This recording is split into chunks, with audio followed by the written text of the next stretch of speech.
સુરતના લિંબાયત વિસ્તારમાં એક યુવકની જાહેરમાં તીક્ષ્ણ હથિયાર વડે હત્યા કરવામાં આવી હતી। આ ઘટનાનો ભેદ પોલીસે ગણતરીના કલાકોમાં ઉકેલી નાખ્યો છે અને 2 આરોપીની ધરપકડ કરી છે।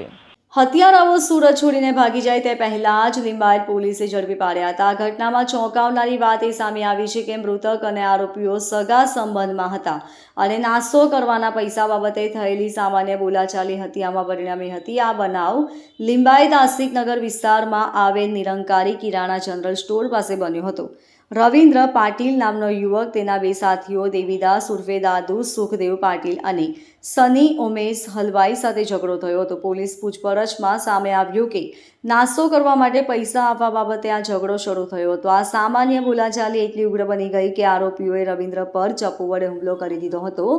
આરોપીઓએ રવિન્દ્રને પીઠના ભાગે, ડાબી બાજુ બગલના ભાગે અને ગળાના ભાગે ગંભીર અને જીવલેણ ઈજાઓ પહોંચાડી હતી, જેના કારણે રવિન્દ્રનું ઘટના સ્થળે જ મોત નીપજ્યું હતું। ત્યારબાદ બંને આરોપીઓ ઘટના સ્થળેથી ફરાર થઈ ગયા હતા। પોલીસે તાત્કાલિક આરોપીઓની શોધખોળ શરૂ કરી અને ગણતરીના કલાકોમાં તેમને ઝડપી પાડ્યા હતા। પોલીસની કડકાઈપૂર્વક પૂછપરછમાં આરોપીઓએ ગુનો કબૂલ કર્યો હતો। સુરત શહેરના લિંબાયત પોલીસ સ્ટેશન વિસ્તારમાં ગઈકાલે એક હત્યાનો બનાવ બન્યો હતો। લગભગ 5:30 નો બનાવ છે, સાંજનો। આ ઘટનામાં પોલીસે તરત જ કાર્યવાહી કરી અને એફઆઈઆર નોંધી અને જે આરોપીઓ એને પકડવાની પ્રક્રિયા શરૂ કરી દીધી હતી। એમાં પોલીસના ધ્યાનમાં આવ્યું હતું કે 2 આરોપીઓ આમાં સંડોવાયેલા છે। જે ભોગ બનનાર છે એનું નામ અરુણ પાટીલ છે। આ આરોપી તરીકે 2 વ્યક્તિઓ છે, એકનું નામ દેવીદાસ ઉર્ફે ડેવિડ પાટીલ છે અને બીજાનું નામ સની મોદનવાલ હલવાઈ છે। આ બંને જણાએ થઈ અને ભોગ બનનારની હત્યા નિપજાવી હતી। જે 3 જણા છે એ લોકો એક જગ્યાએ બેસેલા હતા। 1 દિવસ પહેલા 3 વચ્ચે ગાળાગાળી થઈ હતી અને આરોપી અને ભોગ બનનાર આ લોકો વચ્ચે એ વખતે પણ થોડુંક વિવાદ જેવું થયું હતું। ત્યારબાદ ગઈકાલે એ લોકો પોતાને ગલીમાં બેસેલા હતા અને ત્યાં વાતચીત કરતા હતા।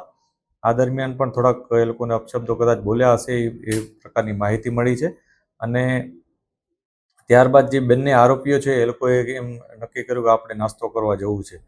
તો જે ભોગ બનનાર છે એણે પણ એને કીધું કે ભાઈ હું પણ નાસ્તો કરવા આવીશ અને આ વચ્ચે ત્યારે એ લોકોએ પૈસાનું એવી વાત કરી કે આપણે સોલ્જરી કરશું। આ બાબતે ત્રણેય વચ્ચે કંઈક વિવાદ થયો, બોલાચાલી થઈ અને એ વખતે કંઈક ઉગ્ર થઈ ગયા હોવાથી બંને જણાએ ભેગા મળી અને ભોગ બનનારની હત્યા કરી નાખી હતી। પોલીસે તરત જ આરોપીઓને હસ્તગત કરી અને આગળની કાર્યવાહી શરૂ કરી અને અરેસ્ટ કરી લીધા હતા। જે ભોગ બનનાર છે જે આરોપી છે એ બંનેના જે ગુનાહિત ઇતિહાસ છે એમાં મારામારી અને એ પ્રકારનો પ્રોહિબિશનનો ને એ પ્રકારના ગુના છે। પોલીસે આગળની કાર્યવાહી હાથ ધરી છે। હજી પણ અમે ઇન્વેસ્ટિગેશન ચાલુ એ બાજુ પણ રાખ્યું છે કે અન્ય કોઈ એમાં એંગલ છે કે નહીં અને જે આરોપી છે એમનો કોઈ ગુનાહિત ઇતિહાસ છે કે નહીં એની પણ અમે તપાસ કરી રહ્યા છીએ।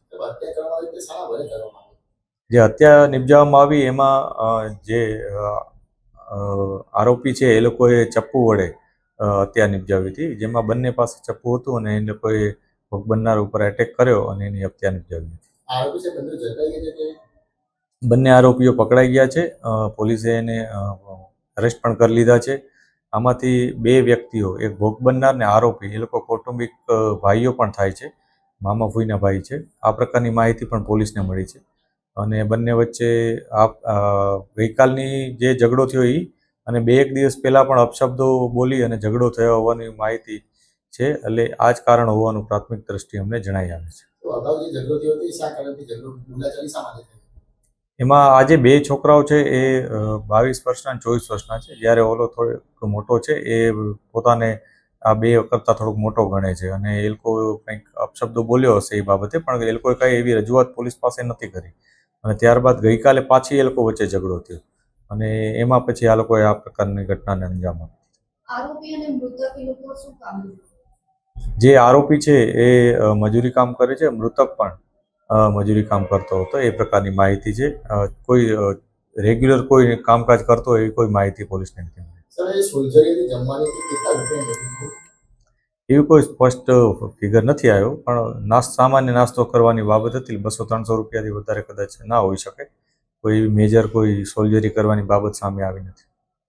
Bureau report, LK star news, Surat.